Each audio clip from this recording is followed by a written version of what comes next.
उद्याला महाशिवरात्र आहे पहा. महाशिवरात्र याला आणखीन एक दुसरा शब्द आहे, शिवाची नवरात्र. याला काय म्हणतात? शिवाची नवरात्र. महाशिव, महा म्हणजे महान आणि शिव म्हणजे कल्याण. ज्या दिवसाला उपासना करताना मनुष्याचं परम कल्याण होतं ती रात्र म्हणजे महाशिवरात्र. आणखीन एक महत्त्वाचं लक्षात घ्या, उद्याच्या दिवसाला महाशिवरात्रीच्या पर्व काळाचं सगळ्यात मोठं वैशिष्ट्य आहे. उद्याला रविवार आहे ना. रविवार हा दिवस सूर्याचा आहे आणि विशेष प्रामुख्याने लक्षात घ्याल, भगवान सूर्य सर्वार्थ सिद्धी योग नावाच्या आणि व्यतिपात योगाच्या क्षेत्रामध्ये म्हणजे नक्षत्रामध्ये त्या योगामध्ये स्वतः उद्याची स्वतः तिथी आहे. सर्वार्थ सिद्धी योग आणि व्यतिपात योग. उद्याचा दिवस साधारण नका समजू, कारण उद्याच्या महाशिवरात्रीचे रात्रीचे जे 4 प्रहर आहेत हे 4 प्रहर धनिष्ठा नक्षत्रामध्ये सुद्धा अत्यंत प्रामुख्य रूपाने.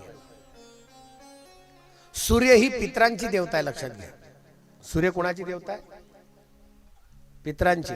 उद्याला महाशिवरात्रीच्या पूजनामध्ये भगवान सूर्य, सर्वार्थ सिद्धी योग, व्यतिपात योग, रविवार याच्यामुळे स्वतः 4 गोष्टीचं फळ उद्याला महाशिवरात्रीच्या रात्रीच्या पूजनामध्ये स्वतः प्राप्त होते. ज्याच्यामध्ये आत्मबल वाढतं 1, भक्ती तत्वाची स्वतः प्रेम अधिष्ठानता वाढते 2, तिसरं पितरांचे असणारे बरेचसे दोष निवृत्त होतात 3, आणि भगवान शंकराच्या असणाऱ्या दिव्य सर्वार्थ सिद्धी आणि व्यतिपात योग या एका निमित्ताने, कारण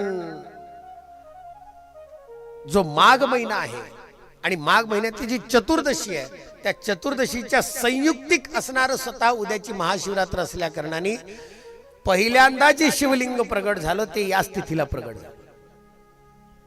त्याच्यामुळे या तिथीचं एक वैशिष्ट्यपूर्ण वर्णन आहे, कारण ही तिथी, या तिथीला केलेलं पूजन, व्रतामागे स्वतः या तिथीमागे स्वतः केलेलं पूजन हे ब्रह्मदेव आणि भगवान विष्णू यांनी पहिल्यांदा केलेलं आहे. म्हणून व्यतिपात योग, सर्वार्थ सिद्धी योग आणि त्यातल्या त्यात रविवार, त्याच्यामुळे या 3ही तत्वाच्या अनुषंगाने उद्याची महाशिवरात्र अत्यंत श्रेष्ठ सांगितली आहे.